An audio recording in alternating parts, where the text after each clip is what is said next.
Hello friends, ఎలా ఉన్నారు? ముందుగా అందరికీ ప్రపంచ పుస్తక దినోత్సవ శుభాకాంక్షలు. ఒక మంచి పుస్తకం 100 మంది మిత్రులతో సమానం.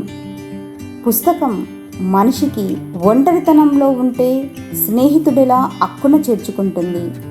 ఎన్నో బాధలతో అలసిన మనసులకు సేద తీర్చుతుంది. అందుకే ఓ మంచి పుస్తకం చదవడంలో ఉన్న ఆనందం అది చదివే వాళ్ళకే తెలుస్తుంది. నిస్సహాయంగా మిగిలిపోయామనే భావాన్ని సైతం తొలగించి నిన్ను నీకే సరికొత్తగా పరిచయం చేస్తుంది పుస్తకం. కాలంతో పాటు మీతో ఉన్న మనుషుల స్వభావం మారవచ్చేమో కానీ మీ దగ్గర ఉన్న పుస్తకాలు మీకు తోడుగా ఉంటాయి. అలాగే జీవితంలో ఉన్నత స్థానానికి చేరుకునే దారిలో చేయి పట్టుకుని నడిపించే సాధనం పుస్తకం. మనో వికాసానికి, మార్గనిర్దేశానికి గురువులా ఉపయోగపడుతుంది.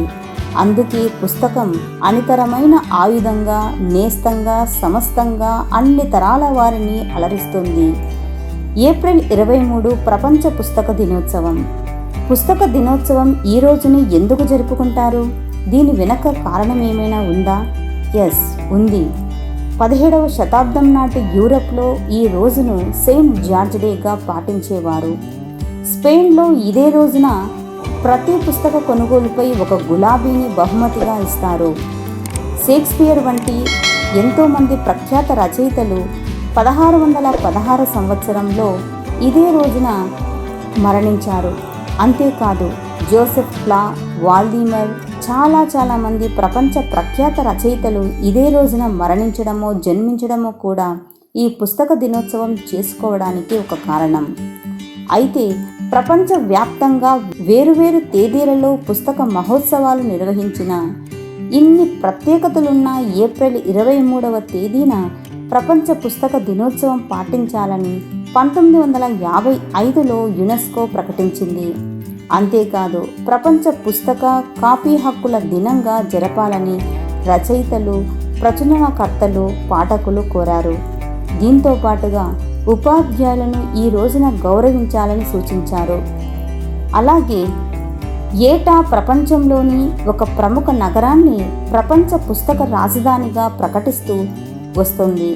2017వ సంవత్సరానికి గాను రిపబ్లిక్ ఆఫ్ గనీలోని కొనాక్రీ సిటీని, 2018 సంవత్సరానికి గాను గ్రీస్లోని ఎథెన్స్ నగరాన్ని ప్రపంచ పుస్తక రాజధానిగా ప్రకటించింది. మనిషి మేధస్సును, విజ్ఞానాన్ని పెంచడానికి పుస్తకాలు ఎంతగానో దోహదపడుతున్నాయి. ఒక పుస్తకం ద్వారా అందుకున్న విజ్ఞానం మనిషి జీవితాన్ని ముందుకు నడిపిస్తుంది. అందుకే చిరిగిన చొక్కా అయినా తొడుక్కోగాని ఓ మంచి పుస్తకం కొనుక్కో. ఓ మంచి పుస్తకం స్నేహితుడితో సమానం. ఓ మంచి పుస్తకం జీవితాన్ని మారుస్తుంది అని అన్నారు కందుకూరి వీరేశలింగం పంతులు గారు. ఆయన చెప్పిన మాటలు నేటికి మనం వింటూనే ఉంటున్నాం. కానీ ప్రస్తుత కాలంలో పుస్తక పఠనం పూర్తిగా తగ్గిపోయింది.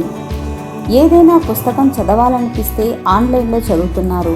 పుస్తకాలు తీసుకొని చదవడానికి ఎక్కువగా ఆసక్తి చూపించడం లేదు. అందుకే పలు స్వచ్ఛంద సంస్థలు తమకు తోచినట్లుగా ప్రజల్లో పుస్తక పఠనంపై ఆసక్తి కలిగించే ప్రయత్నం చేస్తున్నాయి.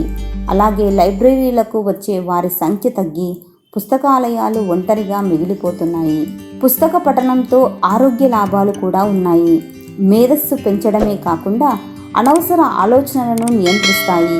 శరీరాన్ని ఆరోగ్యంగా ఉంచడమే కాకుండా ఒత్తిడిని తగ్గిస్తాయి. రాత్రి పడుకోబోయే ముందు సాహిత్యానికి సంబంధించిన పుస్తకాలు చదవడం వల్ల గాఢ నిద్ర పట్టి శారీరక, మానసిక ఆరోగ్యం కలుగుతుంది. అలాగే ఏకాగ్రత చేకూరి ఒంటరితనాన్ని దూరం చేస్తుంది. కాబట్టి పుస్తక పఠనం అలవాటు ఉంటే సంతోషం, లేకపోతే ఈ రోజు నుంచైనా అలవాటు చేసుకుందాం. ఈ వీడియో మీకెలా అనిపించిందో కామెంట్ రూపంలో తెలపండి. నచ్చితే లైక్ చేయండి, షేర్ చేయండి. Thank you friends.